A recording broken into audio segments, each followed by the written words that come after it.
What's going on, everybody? Welcome back to the Cosmic Wonder. I'm your host, Warren, and of course, you should know Chris by now over at Cosmic Culture. Thor Love and Thunder, we can finally talk openly about this. We couldn't after the premiere because obviously we can't say any spoilers for it. And then in the spoiler-free review, obviously you don't talk about spoilers. But now, spoiler talk. They're coming. Thor Love They're and Thunder spewing. coming out. I'm looking at Rotten Tomatoes right now.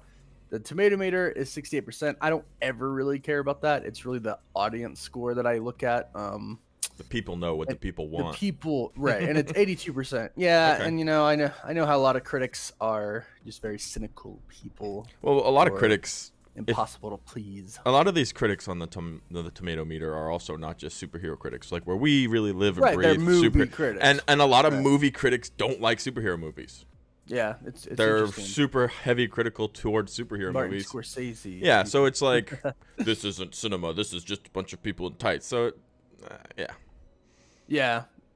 There are some, but yeah, the good majority are. It's weird how there's the almost like a stigma against superhero movies. For sure. But who cares? We don't care. I don't care. We like the superhero movies, and the audience score is 82%. So it gets a D from the critics over Rotten Tomatoes. The audience score is 82, and I think I saw Cinescore today was like a B or something like that as well. Well, where do you plus or something? How do you think that audience score reflects the movie? And that's with everything, with all the comparables, with current mindset of the MCU, with current projects come from the MCU and compared against other Thor projects. What do you think? Probably pretty accurately. Because there's like the tiers of fans, right? There is the people like us and most people watching this right now who really love this stuff, and we make videos about it every day, and this is our job, right? And then the people who always come to watch, that's what they do. Everyone right now, they go on the internet and they want to hear this stuff. We're like a level above, right? Yeah, a little bit. We're a level above. And then there's the fans who, are a little bit more than the casual fans. And then there's the casual fans. And I think this kind of grabs all of them. So I think it's pretty accurate. But we're going to talk about the good. We're going to talk about the bad because we finally can. We can talk about those post-credits. We could talk about what sets up. We could talk about Eternity, which I loved. I truly loved. Eternity was such a cool. That was so cool, and they kept that a secret. Yeah, they kept. It was awesome. That was awesome. Trying to find Eternity a secret, which was really, really cool. So, I love the movie. It's not my favorite Marvel movie, but it's. I think it's right below Ragnarok. I think Ragnarok. Well, Ragnarok's one of your favorite individual Marvel films, yeah? Right, exactly. So that's decent coming. I mean, how many it's a great movie. I'm talking right now like it's, bad. No, it's definitely top 10 for me. I might have to see it, a couple more times. You've already seen it, what, 4 times? No, 3 times. 3 times. Yeah. But yeah, let's just go ahead and just start off with the bad so we can end on a good note.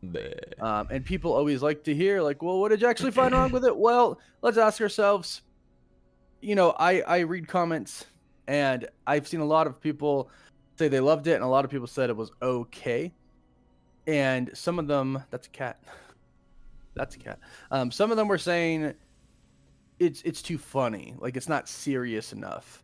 And I could see how people think that, especially, and we said this actually in our spoiler-free review. If you didn't like Ragnarok, you're not gonna like this film because it just kind of goes further than Ragnarok. It kind of came to a surprise to me. I didn't realize that this was a problem until this movie. I thought the good majority, and I mean 95% of people, liked the switch from Thor, the first 2 movies, to Ragnarok. Right. That was kind of my understanding. And then it's oh no, this one's going to be like Ragnarok. That was terrible. I like the original Thor. It's I didn't realize that was an opinion a lot of people shared. It seemed like everybody liked the new Thor. And I do. I love the way they've changed Thor. I prefer it. I prefer and you're completely right. If you didn't love Ragnarok, you're not going to like this. Right. And yes, it's not it deters from, comic Thor. Definitely not as serious. Right. But that's okay. But they tried serious, and it didn't really work. And basically, the since Ragnarok, Thor is kind of a comedic character. And we have a lot more to talk about, but first, a big thank you to Athletic Greens for sponsoring this video. If you are trying to be more healthy, if you're trying to support your immune health, if you're looking to have more energy, and you're tired of taking all of those pills, Athletic Greens is for you. I wanted to see what all of the hype was about, so I tried Athletic Greens. It gives you over 75 high-quality vitamins, minerals, adaptogens, and probiotics. Now, this is lifestyle friendly, so you can take this whether you're doing paleo, keto, vegan, dairy-free, gluten-free, you can still take this, and it's less than $3 a day, which is pretty cheap considering you're investing in your health. And the best part is, it actually tastes pretty dang good. So if you're looking to get healthier and toss out the pills and the supplements, Athletic Greens makes it easy. They're going to give you a free 1-year supply of immune supporting vitamin D and 5 free travel packs with your first purchase. All you have to do is visit athleticgreens.com/cosmic. Again, that is athleticgreens.com/cosmic to take ownership over your health and pick up the ultimate daily nutritional insurance. This is a comedy movie. I don't have a problem with that. No, I don't either. I prefer it to the first two. I think it works a lot better. And I've heard some people, I've seen some comments that are like, Marvel needs to understand that not every movie can be a comedy. I'm like, well, Taika Waititi's directing. Like, what did you expect? Like, even he did a Waititi. Jojo Rabbit, the super serious, sad Nazi movie, and it's still kind of a comedy. Like, yeah, it's satire, which shows seriousness. But it's a comedy. Yeah, So exactly. it's Taika Waititi. It's exactly what I expected from Taika Waititi. Are there too many jokes in it? That's really a matter of opinion. Like, I can't sit here and say yes there are, or no, there's not. Because to me it was fine. I didn't think I think if they were really, and yeah, some are corny, but I still think they make you chuckle even if they're stupid. But right? that's an important you point. can't though. laugh at people. That's an important point though, because I feel like a lot of people kind of miss that joke. Because the corny jokes all belong to Jane, right? Thor jokes are the same. They're kind of good timing. They're not forced. They're really funny. But then Jane's jokes are all really kind of corny. Like, Awkward. this is almost cringy and awkward. But that's the point. Like, that's exactly what they wanted to do. Was she's this super serious Nobel Prize winning scientist who's at the end of her life possibly, and all of a sudden, almost out of nowhere, at no plan of her own, has these hero powers. She's dated a hero. She's aware of the Avengers. She knows what it means to be a hero. And she's trying to go from a nerdy professor to a hero. And that's the cringe of it, is the lines, she doesn't know them. This is kind of demonstrating how she's a different character. And a lot of people are like, Jane's lines were so cringe. Like, they were meant to be. Like, if you feel like they were cringe, then they did their job. And I feel like some people are kind of missing that aspect of Jane isn't a superhero personality. She's a nerdy scientist. Right. Yeah. She hasn't been alive for 1,500 years. Being Thor, like Thor has. So it just happened. Right, and they make that clear. Valkyrie is like, yeah, like she's great at saving lives, but everything else she sucks at. Like, they're pretty clear about that. So the bad could be, I would say, too many jokes. I liked them all, because I like Taika Waititi's style of directing. I like the jokes. I think Korg is funny, right? I think Korg's great. What's up? I'm okay, bro. Like, I think that stuff's funny when he gets like hit in the head on the ship and he's like, "You, Korg, you okay? I'm good, bro." Like, I find that funny. Yeah. That's my sense of humor, and it might not be some people's sense of humor. Not. So I get that. So that could be bad. Now, what I actually thought was really bad, Here we and go. I didn't personally like, was Zeus. I didn't like how they portrayed omnipotent city, and of course they changed that from the comics. In the comics, it's not a place where all the gods dwell and have a council and stuff like that, but I didn't like. And Russell Crowe's an amazing actor, obviously award-winning actor, one of the best out there, probably one of the best of all time. Gladiators, classic movie. I didn't like this Zeus. I didn't like how he was portrayed. I thought it was weird. And was that because you don't like the idea of all the gods kind of being selfish and crazy, or you just didn't like the way that they kind of sent that in real quick and then it was gone? Like, what was it put you off? I would have rather had like a big, mighty Zeus, good god. Like, it was just really weird how he just, wanted to talk about an orgy and, oh, let's talk about how many, or they did a competition of how many humans were sacrificed in their names and stuff like that. And it's kind of like, oh yeah. And, Valkyrie's like, yeah, that's not good. And even Thor's like, oh yeah, no, this isn't getting any better. Like, but Thor, it's like, I almost feel like Thor. because you always talk about Zeus and like Greek mythology and stuff, and even Thor's like, oh, the mighty Zeus. He's Don't like, meet wow. your heroes. Yeah. Right, exactly. And he's like, I base a lot off what I do off of him. Lightning. He's a thunder, they're pretty the superstar. same. But yeah, it's a big mighty Zeus, and it's completely shifted from that. So maybe it's just, oh, we saw Zeus was going to be in the movie, and I expected this, and then it was this, and it threw me off. But I just didn't. I don't know. I still didn't like it. It didn't sit well with me. The lack of caring, the lack of seriousness. And he got serious like when he like goes up to Thor and he's like a couple of things. He's like, yeah, I'm scared. And he's like, and you're scared, but you're scaring other people. He's like, calm down. So like at the same time, I get that he's like, oh, I got to put on this show for people so they're okay. But at the same time, he's like, dude, you're Zeus. Yeah. Like, tell everybody to shut up. Like, I feel like my only argument against that, and I would have loved to see Zeus in action and like a full power Zeus, not like a clown Zeus. But they're obviously, and you'll know and agree with this, trying to demonstrate that maybe Gore is right. Oh, for sure. So it's like, I don't like the way they did that, and they could have done it a different way. That, and maybe Zeus will show something up because we could talk about post-credit scenes. He's still alive, and maybe we will get some of that more serious, vengeful Zeus. But no, I get what you're saying 100%. Like we see Zeus in the trailer, and he's there, and he's big, and he's got his lightning bolt, and then kind of pitters out from that. Like that's the height of it. Right. Yeah. And I mean, Russell Crowe wasn't in that good shape for that role, and I've in my mind, based off of Greek statues and pictures and all this stuff, and studying it in college, I picture the mighty Zeus like Thor said. But I mean, he's still large in stature, big man who holds his skirt up when he walks down the stairs. Right.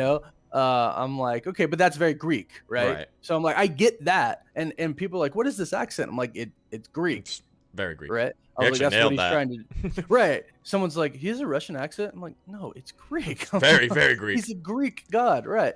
So like, I get that. I totally get that. I don't know. I thought of something different, but this could also go to the next bad point of it not being serious enough.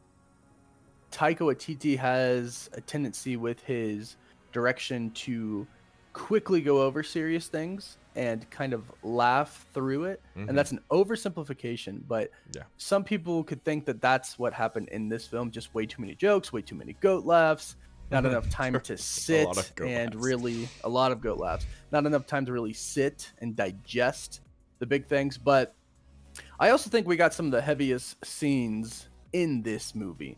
Like the scene where it's funny because it's like both. It's like, right, Thor's like, I want to feel crappy about something, right? And I think that's you. So it's like funny, but at the same time, it's really, really serious. And then all of a sudden, she's like, I have cancer. Yeah. And it takes a real serious tone, right? Absolutely. And he talks about what Star-Lord told him, and it gets really serious. And then they go fight, and then they're back, and it gets really, really serious where they all come back from the Bifrost. Thor loses Stormbreaker, and she's reaching for the hammer, and she's so just sick that she can't even get the hammer. Next thing you know, she's in the hospital, and he's like, yeah, I'm just, I'm going to head out. I'm just going to, get the children, kill the bad guy. I'll be back.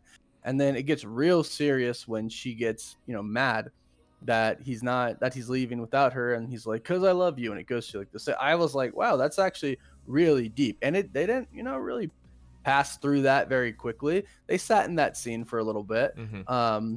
And at the end, it got really, really serious with Jane dying and with Gore dying. And I think it had to say, of course, there were not as many serious moments, but I think when the serious moments hit, they were pretty heavy. Well, you didn't even bring up the whole Gore storyline because you're the Jane and Thor conundrum, which is kind of bathed in jokes and lightheartedness, which is a huge coping mechanism that people in real life use. Well, I was gonna say, this is I'm around my ex who I kind of still have feelings with, and I'm wondering if they still kind of have feelings for me. Goofy. Right? So it's really weird. Like you still rollerblading? Oh yeah, once you blade, you never fade. Well, you got a girlfriend? Oh no, I don't have time. What about you? Oh, I'm gonna go check the city out. I'll see you. And she leaves. Right? That's all. It's all intentional. The comedy there, and it's realistic to a level.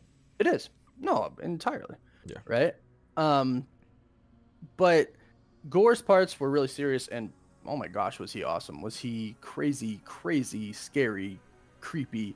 Is and he was kind of quirky, which I kind of liked at the same time because you are insane, like at that point, right? I mean, absolutely. You're out of your freaking mind.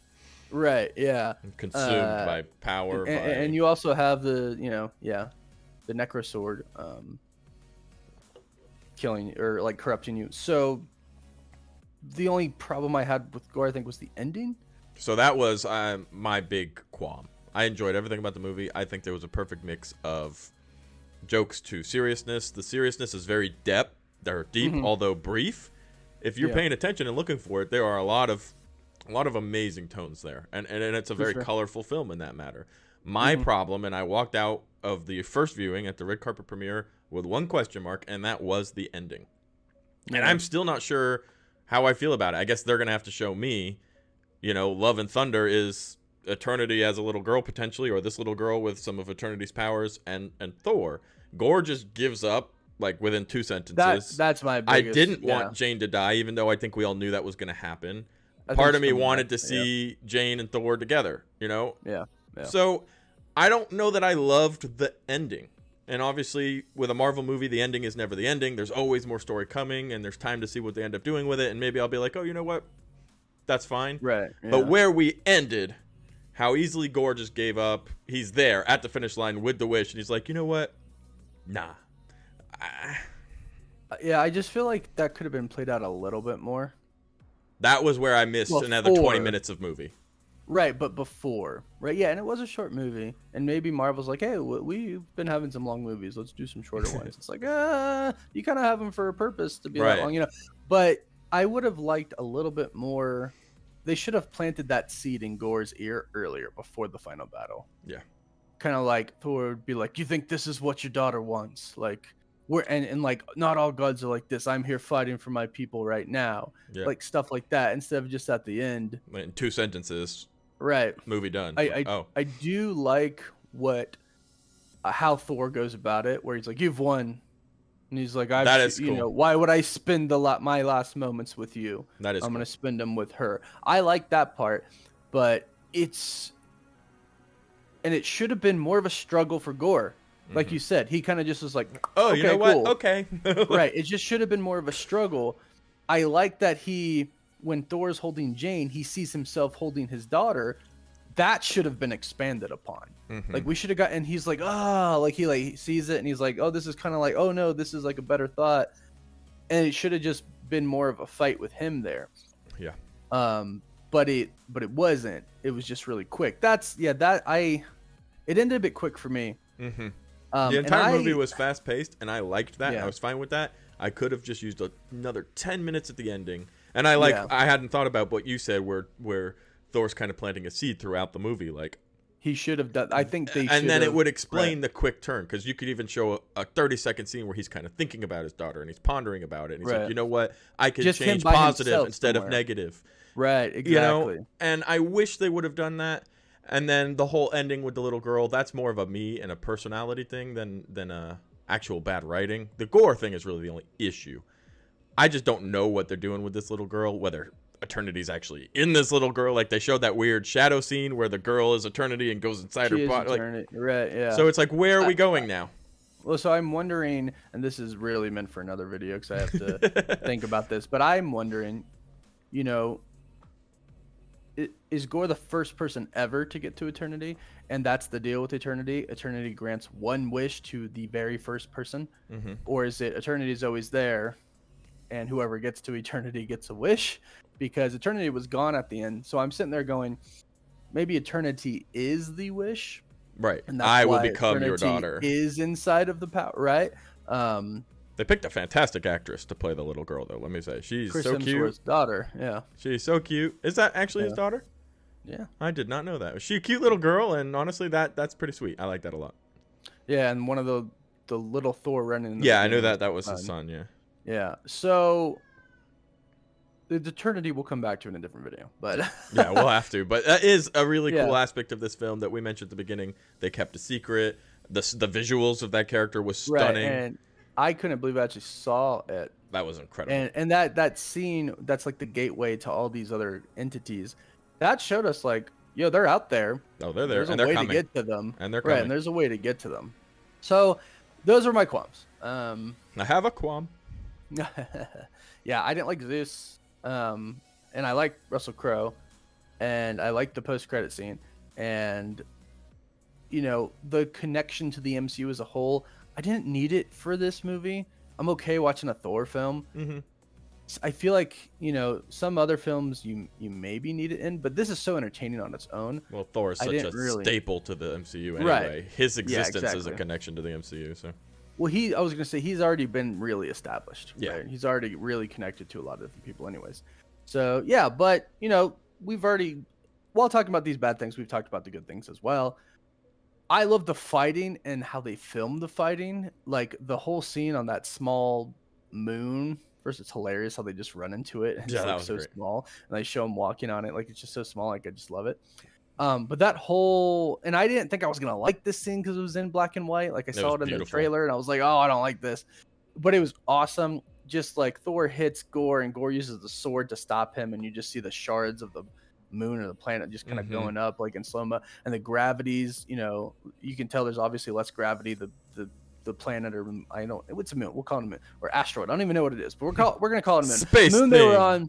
Right, the space thing they were on, the space rock they were on, obviously doesn't have as much gravity as the planet does, so it's like they kind of move in slow motion as well. It's like, and then there's this one scene with Valkyrie where I don't know what it's called. It's a film style, but basically everything's like blacked out. You can just see the outline, but the lightning bolt is like bright gold, so it's like really cool to see.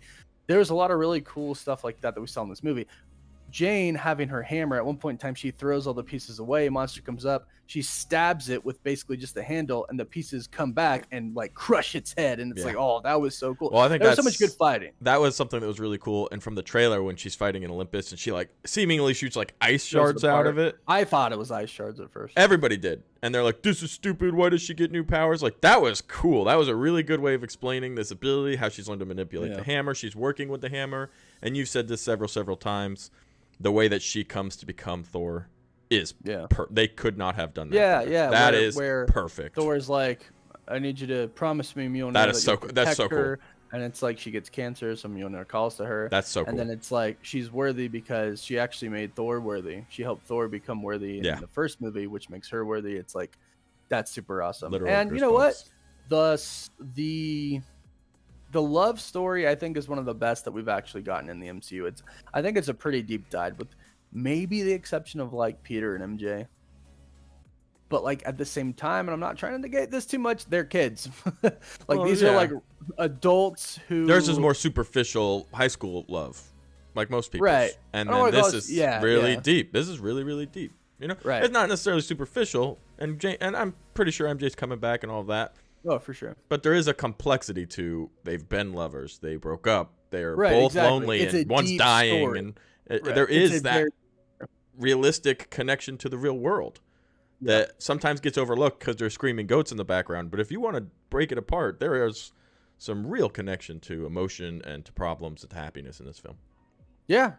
No, there really is. I think there's a lot of actual as much as you can get when you're talking about a god dating a human. I think there's a lot of realism. Who's turned into a god. Right, exactly. I think there is actually a lot of realism inside of it. Emotion. Because the emotion's real. You can just swap Thor being Avenger with Thor working too much, just like her. Mm-hmm. And I love how she's like, I had to stay at the office all night. And he's like, God, I just sit here and clean up all this. She's like, it's 2 plates. Like, I say, yeah, that's a fun sequence when they showed all of that. Like, you're seeing they're trying to have a normal life. That's real stuff, right? But real. That's real stuff that happens. People work too hard and don't spend enough time with their spouse. And you know what I mean? Play more. Yeah, people. So yeah, I love the love story. To finish this, I liked the story a lot. I think the ending could have been stronger. Yeah, the ending is my big, and that's just because it's kind of we don't know what's gonna come. This little girl. I'm just actually talking about the gore part. The gore part too. Well, that's true as well. That is definitely a huge negative for me. Yeah, the gore part. But like you said, I think they have to start bringing in the younger generation. because heck, 5 years is gonna pass pretty soon, and all of a sudden they're gonna be, all these people are teenagers in real life, and then they're gonna be teenagers in the MCU. Yeah. And 10 years from now, we'll have a new Avengers team. We'll do the young Avengers, but then we'll have the new Avengers with, kind of whoever's left in the older generations, the first generations, and then the newer people, right? With Spider-Man, and that's how it's gonna work. I would have preferred Jane to come back. In the comics, Thor calls her consciousness back into and revives her, and she beats cancer. And I'm still thinking, you think that's coming in Thor 5? I feel like it should. I mean, Thor's coming back. It straight up said it. So right, and I heard some people in the theater when I saw it last night. They were like, "Which Thor?" I'm like, "Well, it said Thor, not the mighty Thor." And she did. So yeah, I know Chris Hemsworth is coming back as Thor. Yeah. I think she will come back as well. And honestly, in the post credits, I really enjoyed the Valhalla one. I just thought it was really nice. That's, some people are like, you hyped up the credits. I'm like, I said one was big, and I said the other was nice. The other, and I agree. I think they were both fantastic. But the Valhalla one was like more of like a nice, really cool thing. If she doesn't come back, then we're good. She's off. Right, that's awesome. That was awesome. She became a space Viking and a god and got into Valhalla. And the first one set up Hercules. I'm super excited for that. What else do you guys want? Come on yeah, now. Like, they're all sitting there waiting for Doom to show up. Yeah, Wolverine get some realistic expectations, friends. Galactus shows up, opens his hand, and there's Wolverine. He jumps up and he next says, to Stanley and Deadpool. By the way, Jane totally said it's Thorbin time into Thor's ear. That's 100% what she said. I figured out my catchphrase. It's Thorbin time. Said it's perfect. And Thor said, okay, you can die. Yeah, right. So I'm not sure what the arc for Thor is going to be with a daughter now, or a niece, I guess, because she's like, I love you, Uncle Thor. But she has powers. A niece / eternal / celestial right, exactly. Yeah. Maybe one day he's like, hey, Eternity, can you just come out for a second? I need your help. Got to chat with you. We need to save the universe again. Like, which is what you are technically. So overall, I don't know. I think I give it like a 8 out of 10. I hate rating Marvel movies like I do too. That's why I'm like, it's so hard to do.